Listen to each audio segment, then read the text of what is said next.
PRME Working Group on Business for Peace, and I'm also an associate researcher at the Brussels School of Governance and the Free University here in Brussels. I'm going to go ahead and hand over the call to Yi Huang from Prime, who will tell us a little bit about how we're situated within Prime, and then I will go ahead and give a brief overview of our working group before turning it over to our guest speakers for this afternoon. So Yi. Thank you for the warm welcome, Christina. Hi everyone, I'm Yi from Prime, the Principles for Responsible Management. Greetings to all participants. It's a great pleasure to have you all here with us. I think it will be a very exciting topic for us to talk about today. I will share with you a little bit more about Prime. So this initiative was established in 2007 by an international task force of deans, university presidents, and different academic institutions. We are United Nations sponsored initiative and a sister initiative of UN Global Compact, which is the largest corporate sustainability initiative in the world. So brief picture about Prime. We are proud to say that we have more than 880 signatories. We operate in 99 countries. We have 17 active regional chapters, and last but not least, we have 9 working groups.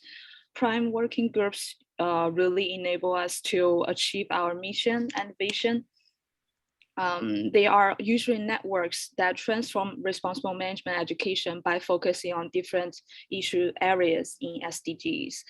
So you will see different working groups, different Prime working groups here on the screen. These working groups operate through different initiatives, activities, webinars like we are having today to bring educators, scholars, and practitioners around the table in order to discuss different sustainable management education related issues. Please don't hesitate to reach out to us if you are interested in joining Prime working groups or interested in collaborating with us.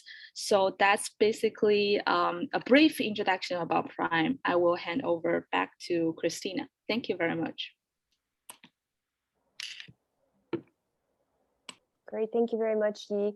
If I could go ahead and just briefly share my screen. We have 2 websites. Our working group has 2 websites where you can find out more information about the aims of our working group, our activities.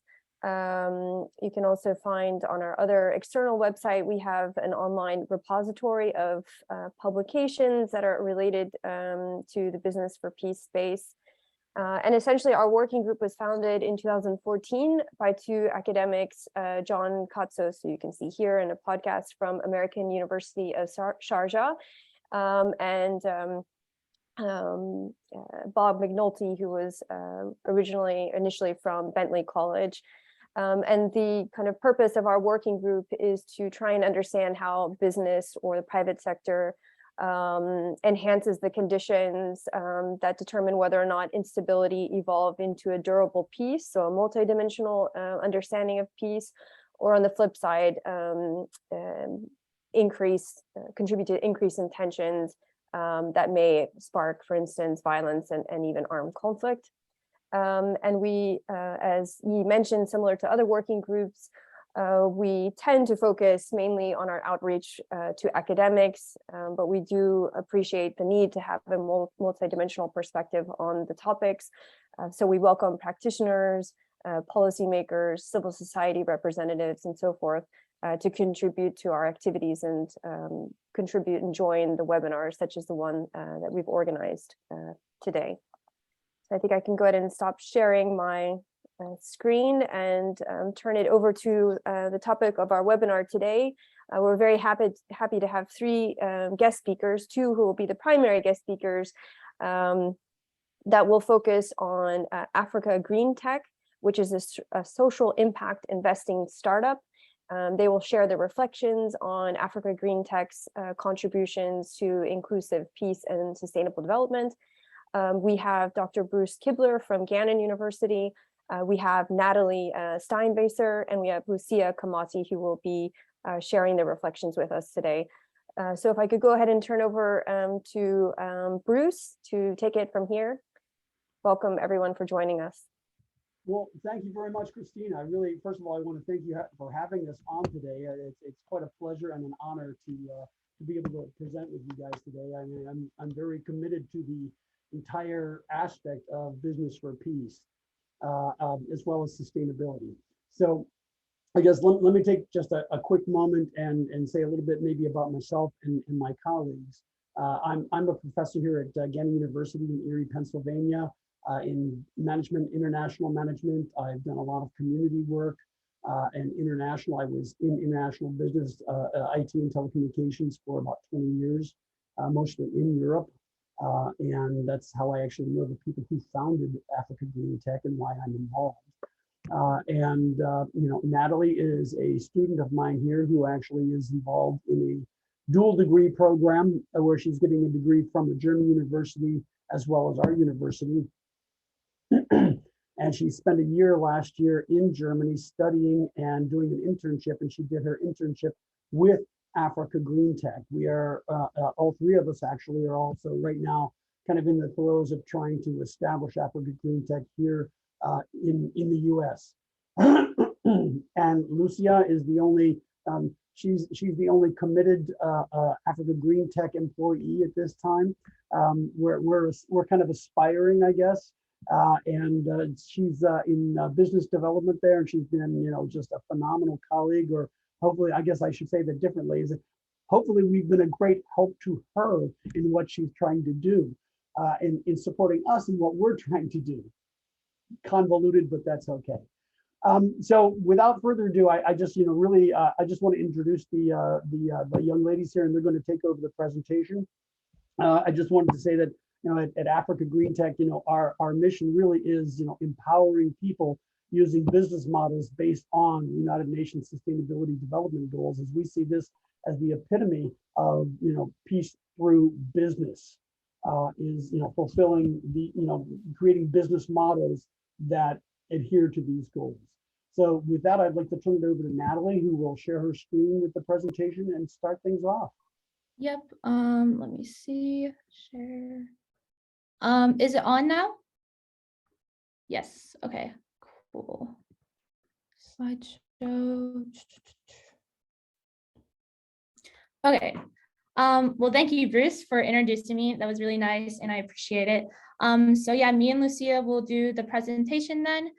So I'll just get into it then and start talking about the company, and also start with a little short story about one of our clients, Nasu Umar. He is one of our favorite stories, and he is a serial entrepreneur from Mali. He was actually planning on leaving Mali to move to Europe. And when he got to Morocco, he heard about Africa GreenTec coming to his village to bring electricity and basic infrastructure to his village. So instead of moving to Europe, he decided to return back to his village. And then this eventually allowed him to open up 2 restaurants, a chicken farm, and a construction company, where he now employs about 20 people from his village. And he says that if someone were to offer him to move to Paris today, he would just refuse, because he has everything that he needs in his village to ultimately support himself, his family, as well as his community in a sustainable manner. And that's just stories like that is what inspires us to do our work. And there are more people in that situation as Nasu Umar was in, with about 600 million people having no access to electricity in sub-Saharan Africa. And ultimately, that means there's not an access for clean water, fruit and vegetable harvest eventually goes to waste. And also people don't have access to basic communication, such as wireless internet, for instance. That eventually will restrain the people in the region significantly from being able to realize sub-Saharan Africa's full potential. And that also pushes them to migrate to Europe, for instance, like Nasu Umar was about to, but with AGT's solutions, he was inspired to stay and yeah, open up his own businesses and really contribute to his community. And then Lucia is going to take over on this slide and the next slide. Yes, thank you for that, Natalee. Hello, everyone. Yeah, today we are here talking about the impact of inclusive development and peace, and that has been at the core also of our work, especially in Sahel region, where we started off, because these are the countries that are affected mostly by climate change, but also the politics is quite not stable. So looking there is really a correlation between human development index, and we just want to show you how electricity has an impact on development and also on peace. For instance, we work in countries that falls quite low on human development index, and these are quite the lowest in Niger, which is the least developed country, where it falls under 189 out of 189. We also work in Chad, Mali, Senegal, and Madagascar. And well, compared to Germany, for instance, that falls under 9 out of 189 index. So yeah, for us, we really target these countries to bring basic infrastructures and also electricity. So Natalie, perhaps the next slide, please. Yep. Yeah, so for us, what does this mean? It means that there is a huge correlation between electricity and the Human Development Index. So looking at the electricity access in, especially the rural electricity access in these countries, Chad is really just only 2% of people have access to electricity, while Niger is about 13.4%. And also to put it in numbers, there's about 18 million people that don't have access to electricity, while in Madagascar we have 10.59%, Mali 16.5%, and Senegal 47.4%, which is quite relatively higher compared to other countries. But also looking at the so for us, actually also looking at access to electricity, we see it is the heart of human development, and it increases the productivity by accelerating social improvement, which means it will not be possible to achieve sustainable social economic development goals without ensuring and maybe accessing clean, reliable, and affordable energy, which really affects the communities that are needed and for us to bring peace. And that because if we increase the electricity, it means that we will also increase development. For just to give an example, these countries actually, the kilowatt hour per capita per year is falls under really 1,000, while Germany, it has more than 6,000 kilowatts per capita, meaning that if we give these areas with electricity, then we can see the productivity, it really increases, we can create jobs and electricity. This next slide, Natalie. Yep, I'll take over from here then. So Africa GreenTec, that's kind of why we came to be. We were working to bring green and sustainable energies to sub-Saharan Africa in order to empower the people of the global South to achieve more self-determination as well as economic growth. We were founded by Torsten and Ida Schreiber. Ida is actually from Mali, and that's kind of what inspired us to start our mission in Mali. The couple was invited by the Malian president to look at their current, or I guess older energy supply back in 2014. And what they saw was a 20 megawatt diesel power plant. And that what inspired them to start developing a mobile solar power plant, which is now called the Solar Tainer. And that's when they started to grow the team really steadily and started the company Africa GreenTec. We believe that we have the responsibility for a better future and that each individual can contribute to a better living condition for themselves and also for us to begin using resources more sustainably.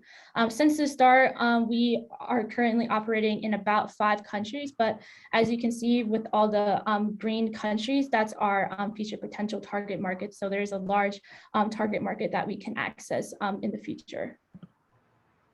And then this is all really centered around the ImpactSite, which is our holistic approach. It's a modular system for sustainable power generation and intelligent distribution and efficient use of electricity in rural sub-Saharan Africa.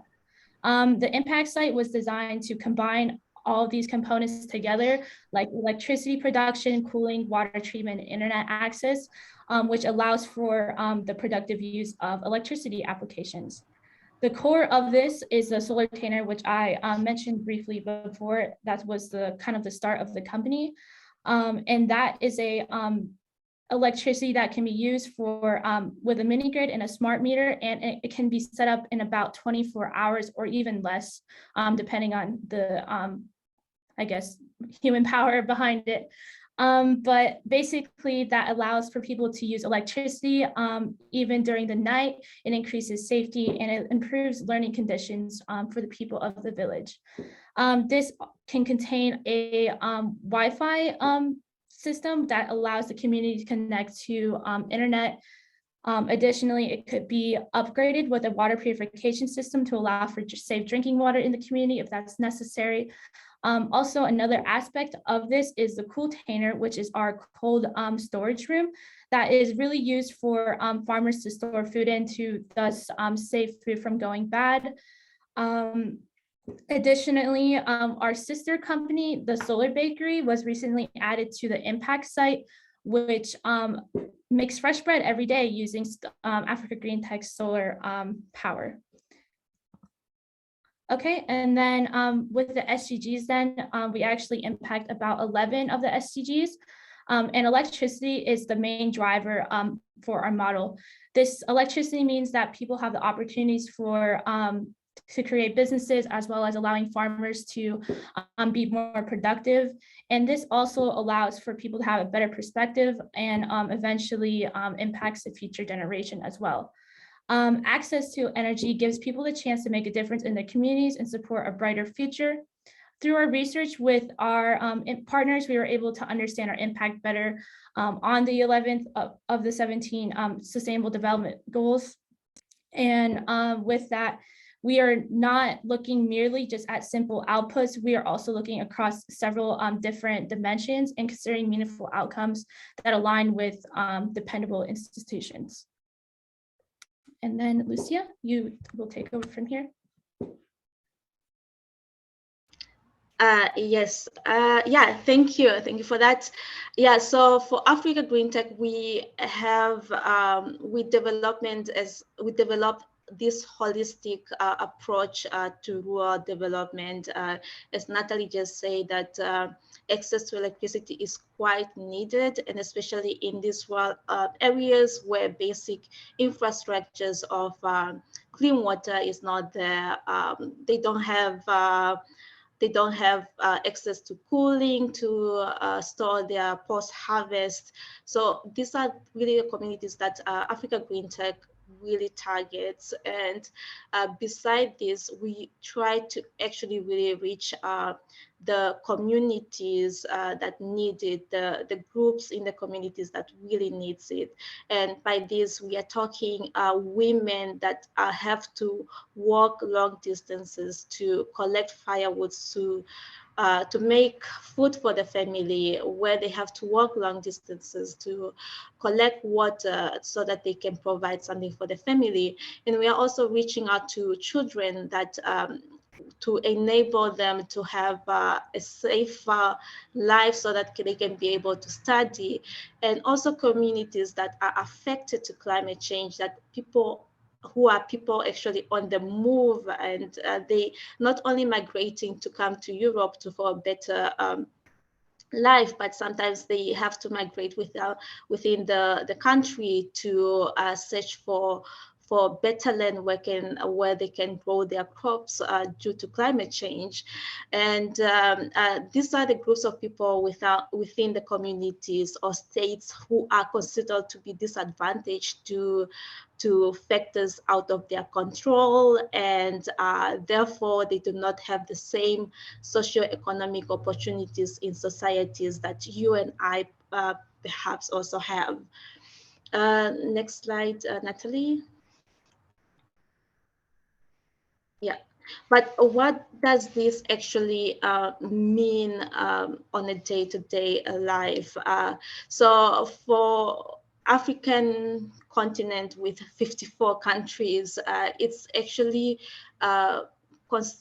seen as a world leader when it comes to women entrepreneurs, because looking at the population, and this was a study that was done by the World Bank report, it found out that 58% of the continent's women, they're actually self-employed people.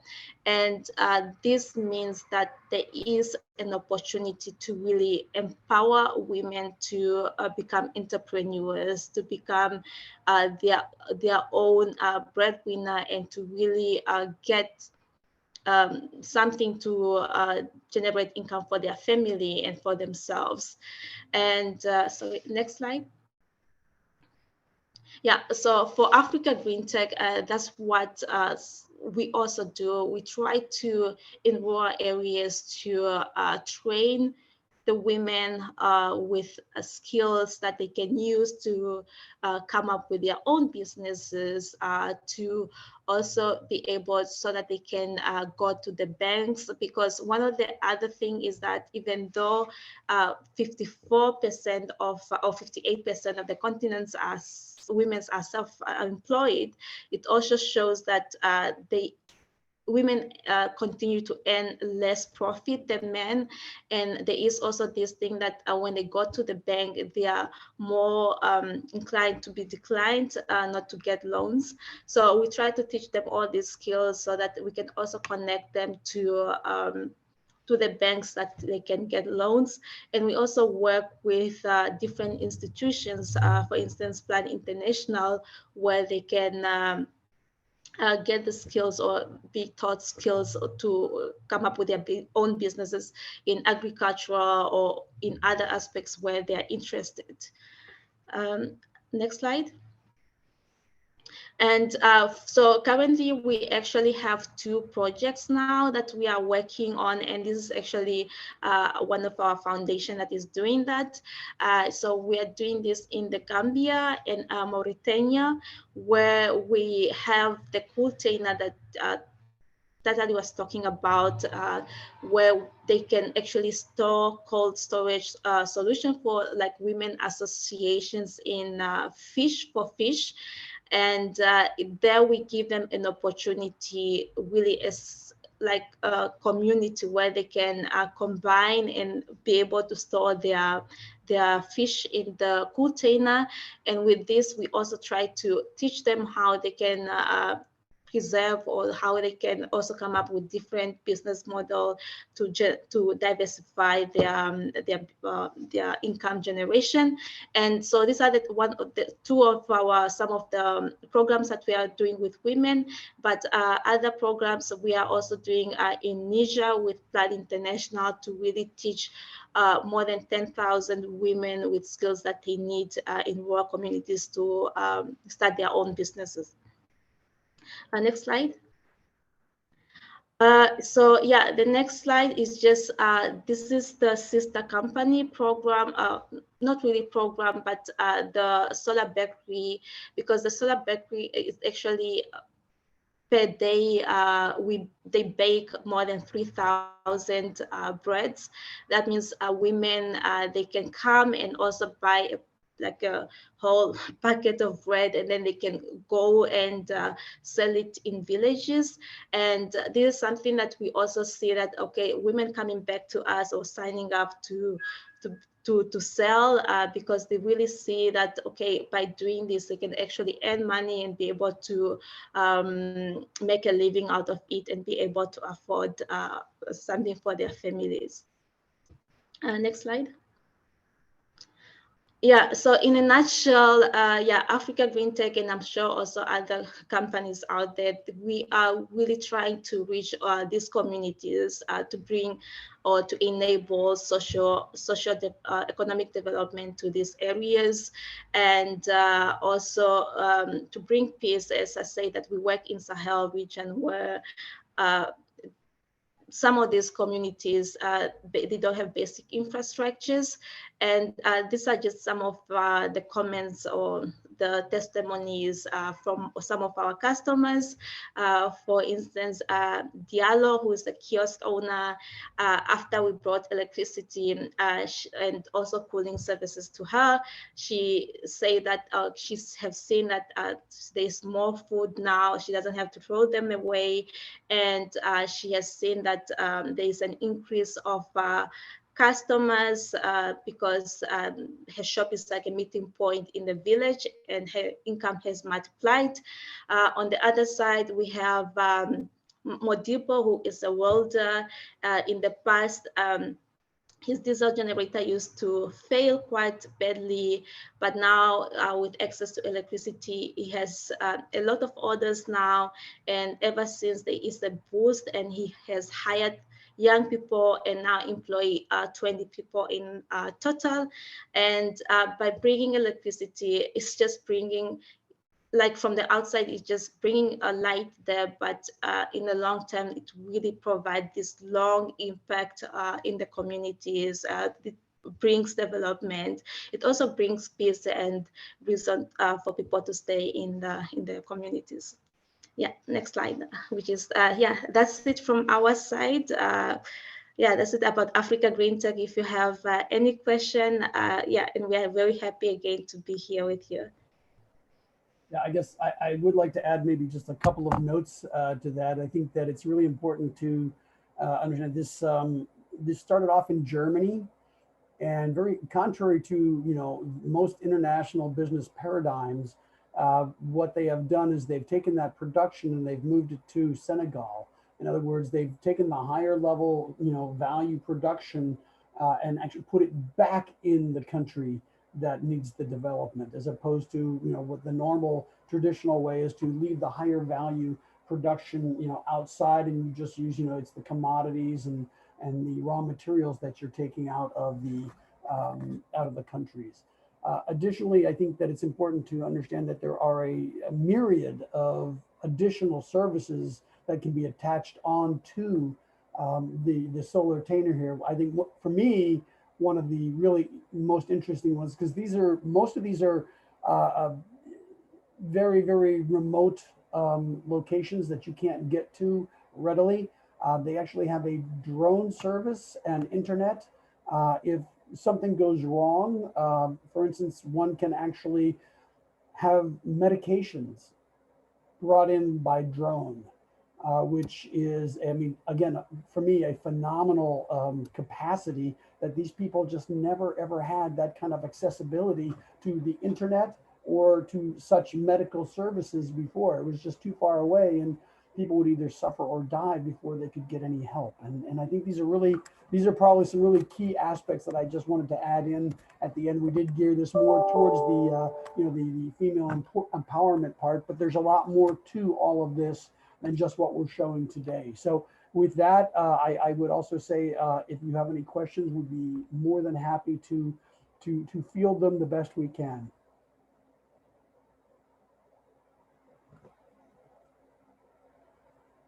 Yeah, and also if folks just have comments or they have experience working on a similar topic, feel free to jump in.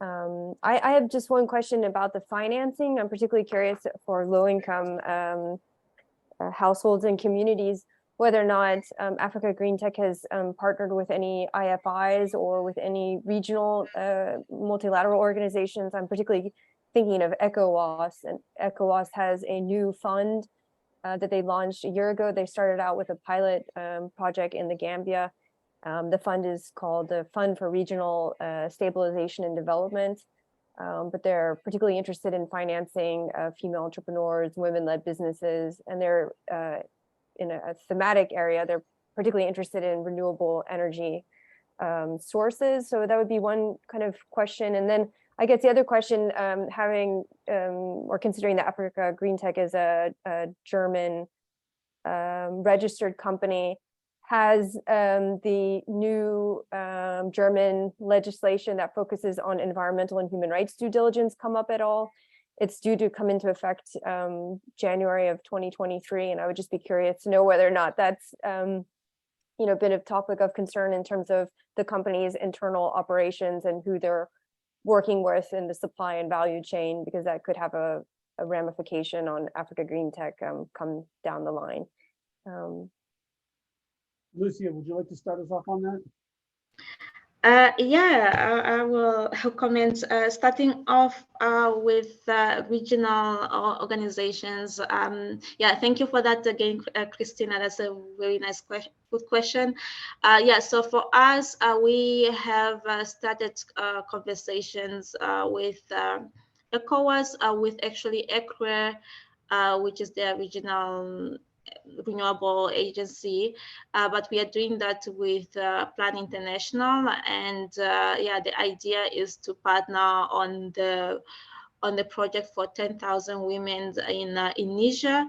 Yeah, but the conversations still, they are ongoing, to be honest. And yeah, recently, I think this week I came across the new fund that they have for women entrepreneurs. Now, I'm not sure if that is ECOWAS or was it AFD. It was one of them, but I sent it to one of my colleague in the one that is handling the project in Gambia. Because we really want to partner with this kind of organizations, especially on these women empowerment programs.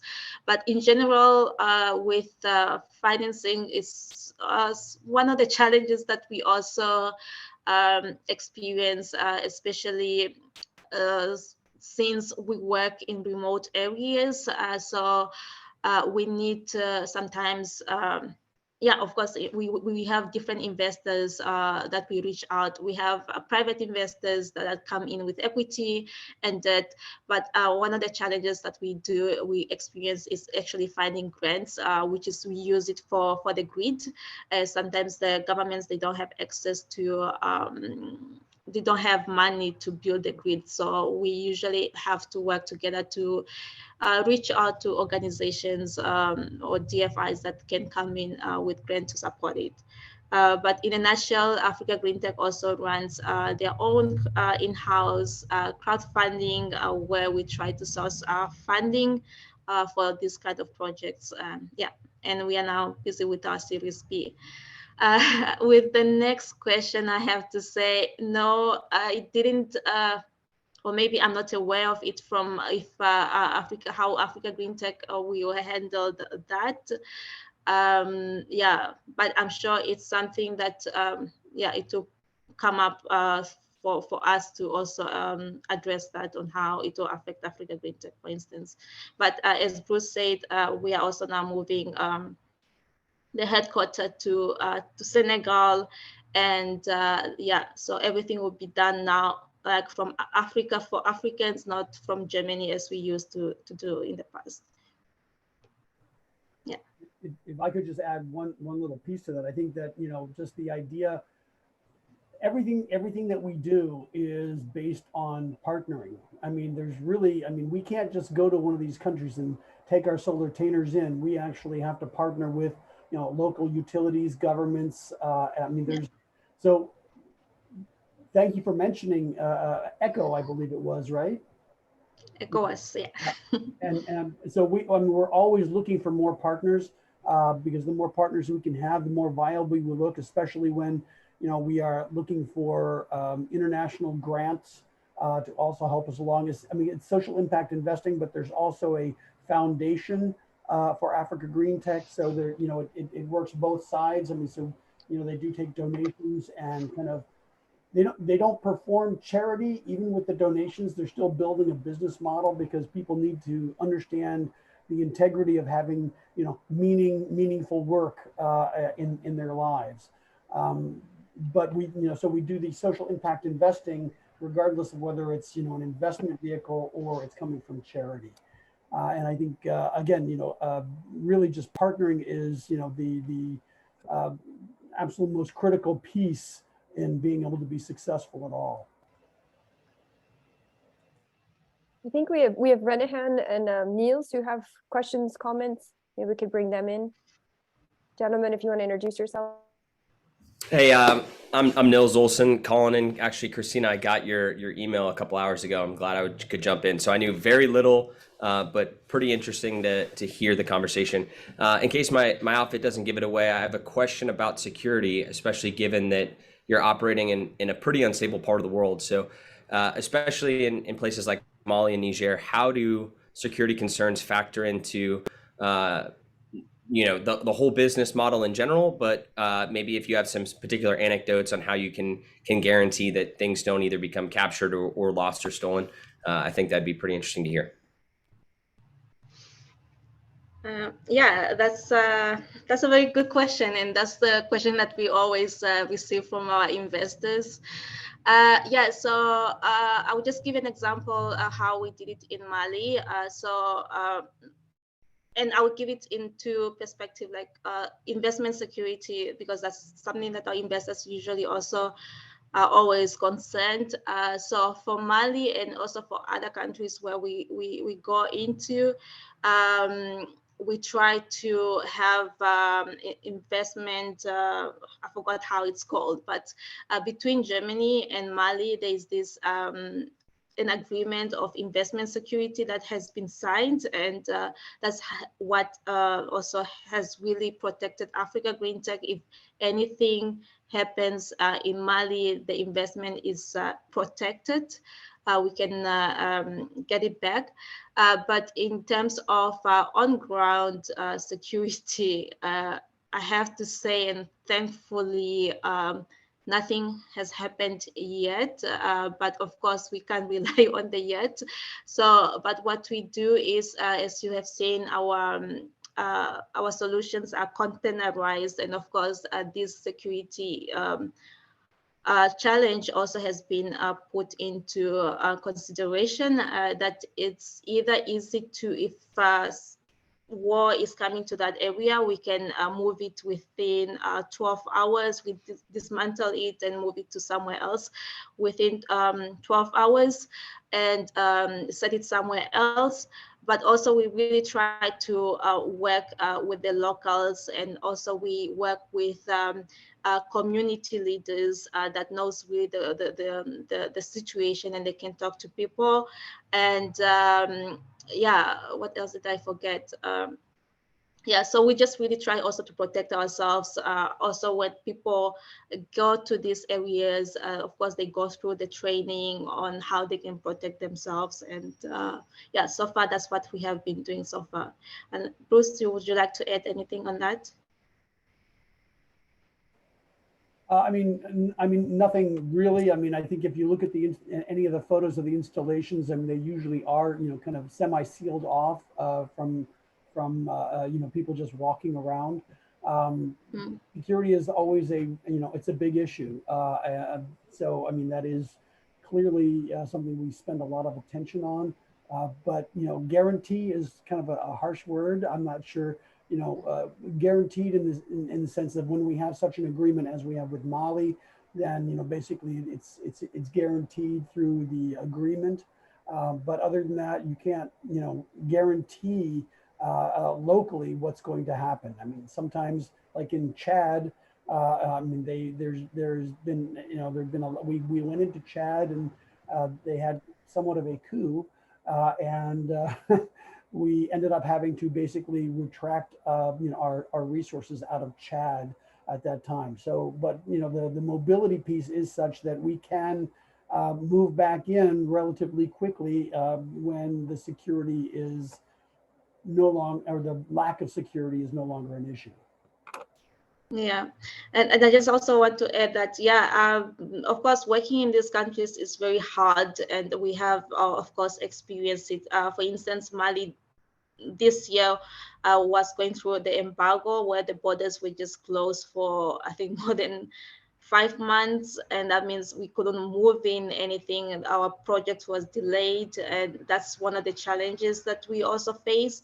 But of course, through these challenges, we are also learning on how we can adapt our business models, and that means we have to leverage it with safer markets, and that's why we are going, for instance, to Kenya, to Uganda, and other markets. So, meaning that we don't want to abandon these really areas that needs our technologies, but we try also to survive by leveraging it with safer markets.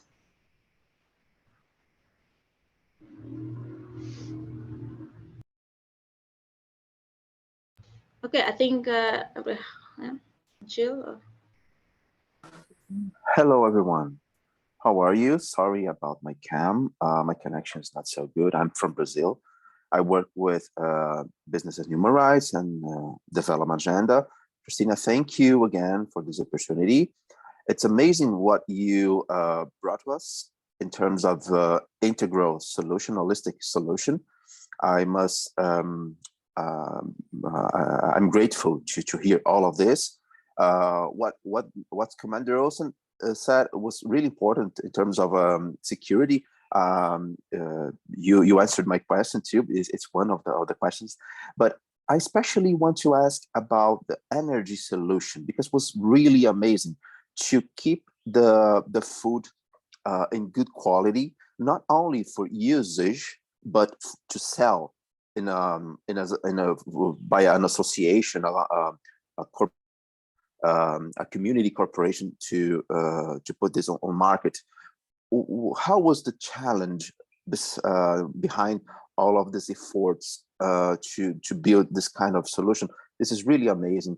I'm asking because I want to really understand more, maybe collaborate in the future, but we have space to make pilots here in Brazil too, with fishing communities.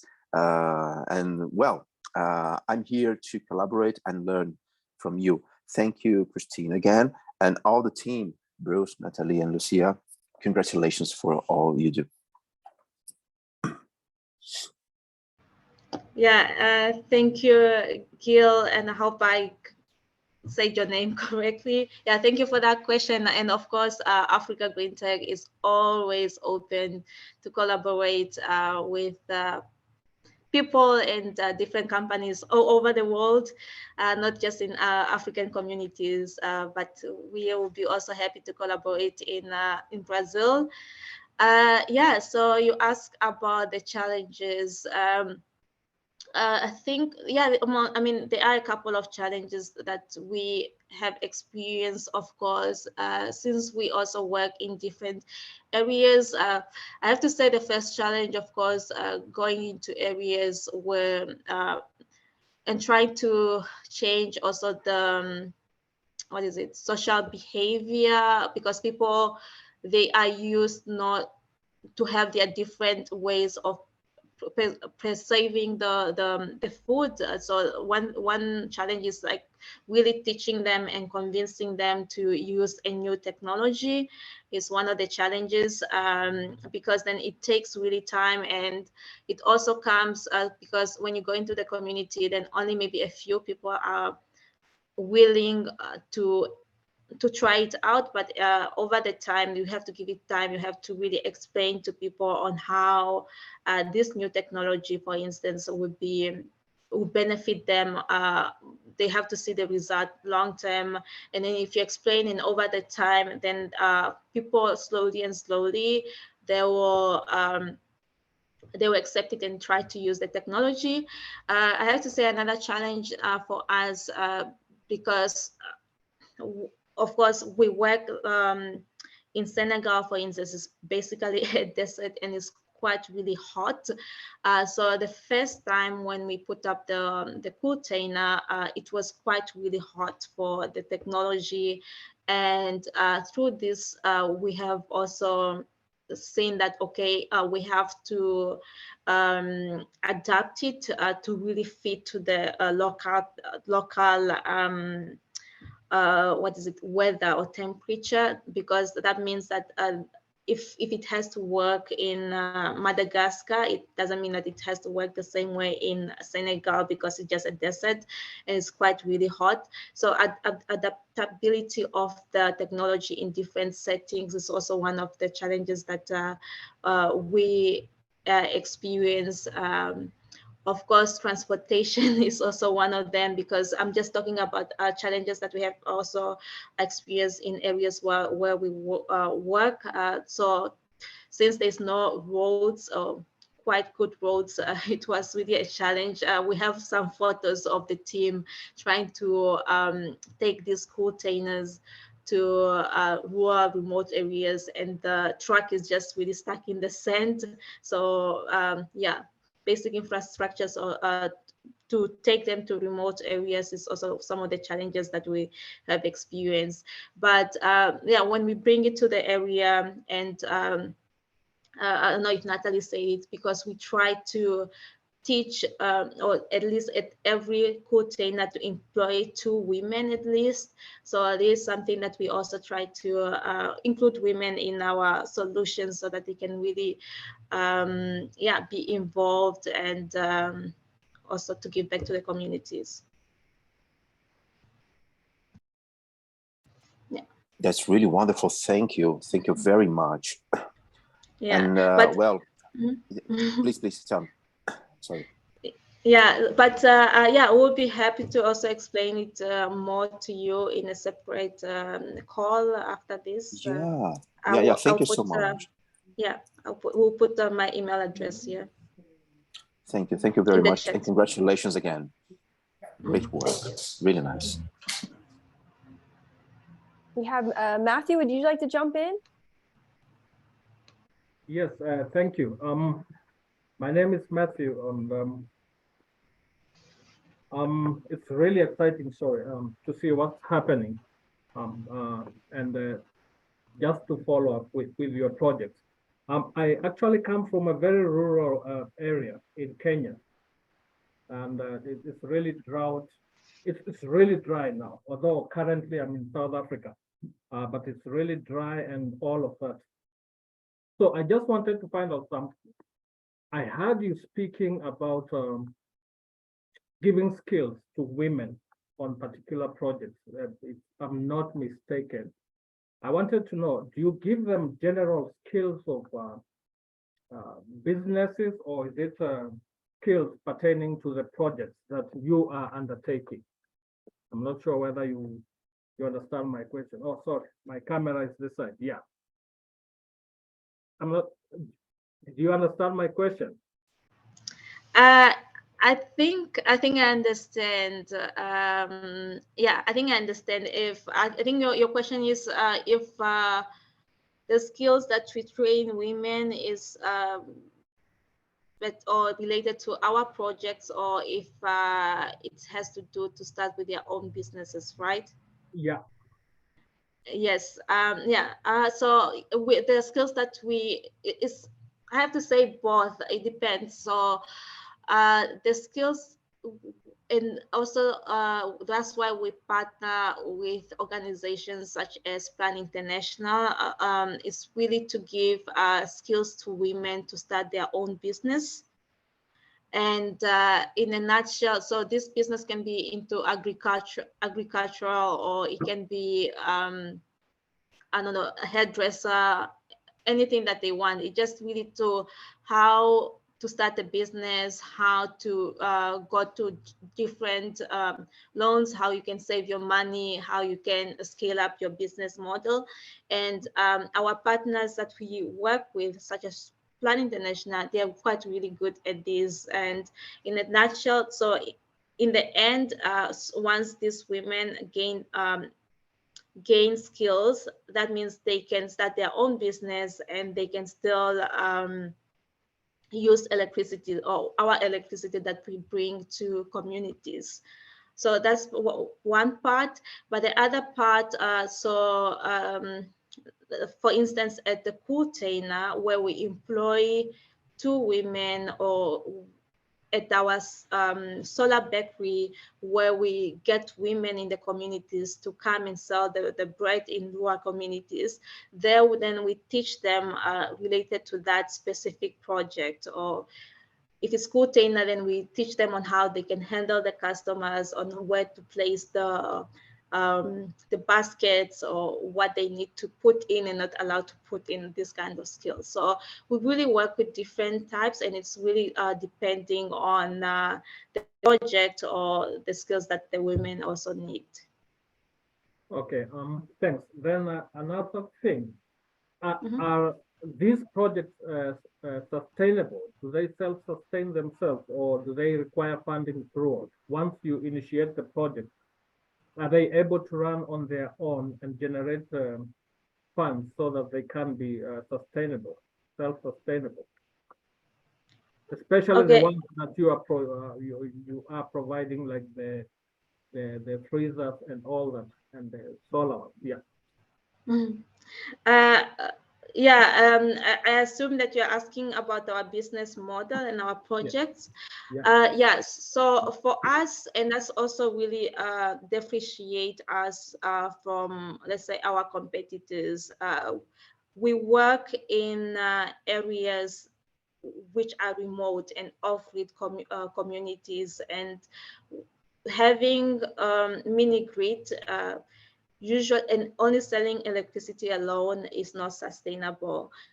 And that's, I think, a common knowledge. But the thing is, with electricity alone, one of our main drivers for our revenues is the SMEs. So our system, they're quite big. It's about a 50 kilowatt peak. So that means welders and all the SMEs in the communities can be able to use our electricity, and we have different values, tariffs on what we charge the customers. So we charge the customers from just basic household to really big SMEs. And also within this, we have a diverse business model where we also sell internet packages. We sell the cooling, like spaces. We sell all these solar farms.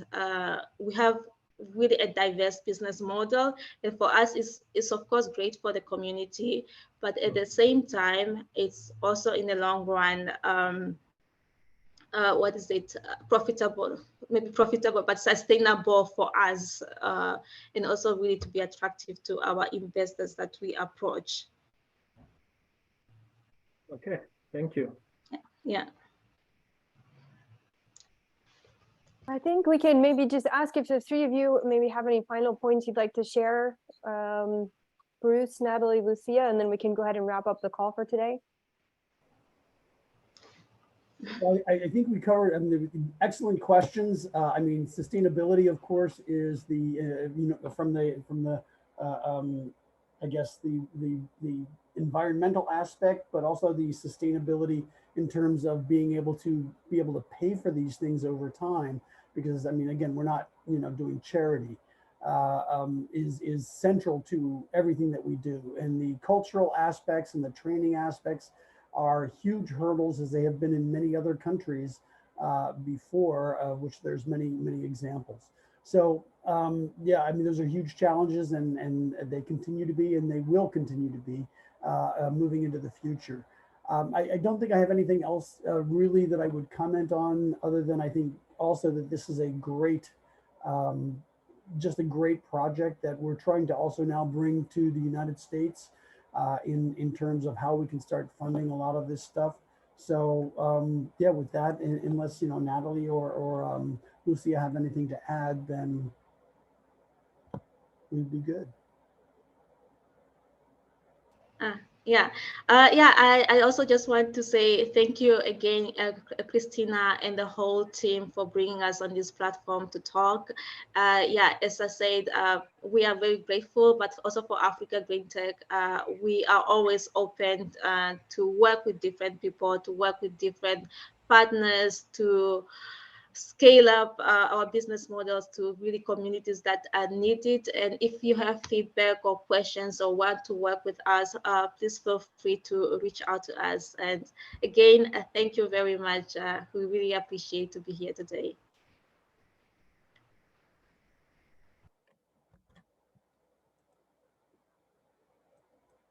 Natalie, did you want to share anything? No, I was to kind make of sure I going give you to the say floor. something. I was just going to say something along the lines of Lucia, but yeah, thank you again for the opportunity. I really appreciate it. I learned a lot, and it was, yeah, I really appreciate it. Thank you. That's great. Well, thank you so much for presenting, for sharing your reflections, for sharing an insight to a very good, sounds like very positive social impact investing startup. I just shared the links to our next upcoming webinars. We have a webinar in a few weeks' time that's going to look at whether or not an 11th or an additional principle should be added to the Global Compact principles that specifically focuses on peace. And then in December, we're going to have a Ukrainian colleague who is going to present her work on the gender consequences of Russia's invasion of Ukraine, and specifically look at the economic consequences as it relates to gender. There's a pretty, let's say, provocative title. That kind of begs the question whether or not there will be space for women in the economy in the post-war recovery phase. And then there's another conference that York University is organizing this Friday, where many of us from the working group are going to be presenting our respective research areas. So feel free to join that one. And of course, as always, if you have any ideas or of projects, of research, of civil society organizations, of other stakeholders that are interested and engaged in this business for peace space, please share it with us. We're always open to new ideas for webinars. We've had many speakers in the past that were kind of fishing out or hashing out their research topics. And we feel like this group is usually a very welcoming and supportive group. So please don't feel like you need to have something that's set in stone in order to approach us to present. But otherwise, we hope you have a great rest of the week. Thanks for joining us. Take care. Thank you so much, Christina. Thank you, Bruce. Thank you. Thanks, team. Bye, Natalie. Bye, Lucia. Thank you very much. Take care, all of you. Thanks, Have a Renan, great for day. joining.